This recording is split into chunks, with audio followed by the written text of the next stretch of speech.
there was a ruler who dreamt of helping his people. He wanted farmers to have enough water for their crops and towns to have a brighter future. One day he thought of building a huge dam across the mighty river Kengeri so that the water could be flowed and used during the times of need. But such a project was not easy. He consulted the brilliant engineer Sir M. Visvesvaraya, and together they planned this ambitious project. Soon, a major challenge arose. There was not enough money to build the dam. The king believed that the project was too important to abandon, so he decided to use all the money available in the royal treasury for its construction, believing that the welfare of people was more valuable than gold and precious gems. When his mother heard about this, she also stepped forward.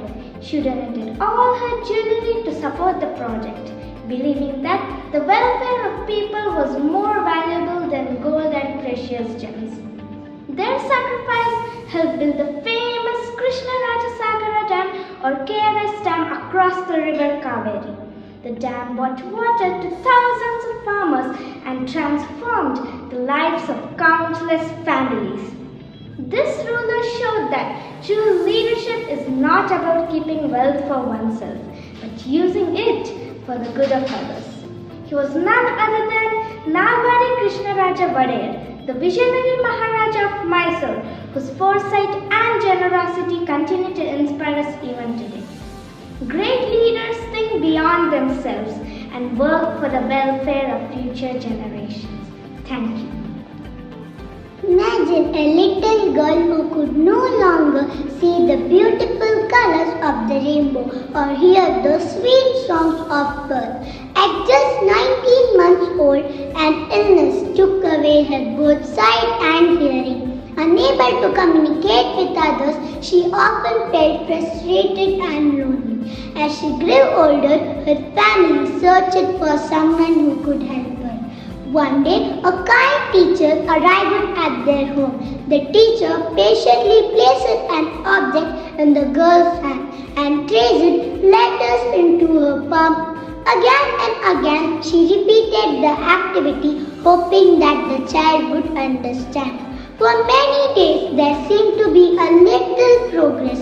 Then one morning, while the water flowed over the girl's hand from a pump, the teacher spelled the word water. Suddenly, a spark of understanding lit up the child's face. She realized that everything had a name. Excitedly, she began learning new words and soon learned to read, write, and communicate. She refused to let her challenges stop her. She worked hard, attended school, graduated from college, and became an inspiration to the people around the world. That determined little girl was none other than Helen Keller. Helen Keller shows us that obstacles do not decide our future. Courage, determination, and willingness to learn can help us achieve great things. Her life reminds us that even if in the darkest moment, hope and perseverance can light the way. Thank you. Good morning, everyone. Today, I would like to share a short story about a brave woman whose name will be revealed at the end. Many years ago, when India was under British rule, most girls were not allowed to go to school. People believed that education was only for boys. But there was one young woman who thought differently. She believed that every child, whether a boy or a girl, deserved the chance to learn.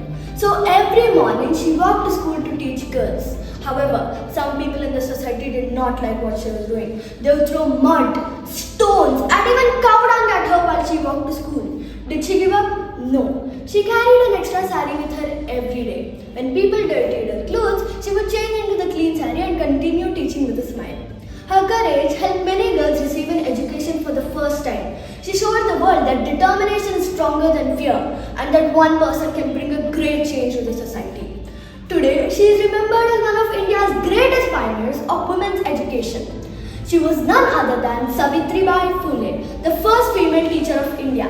It is because of her many sacrifices and unwavering determination that girls in modern India have access to education today. Saluting to this brave woman wholeheartedly, I conclude my speech with respect and gratitude for her remarkable contribution to the society. Thank you.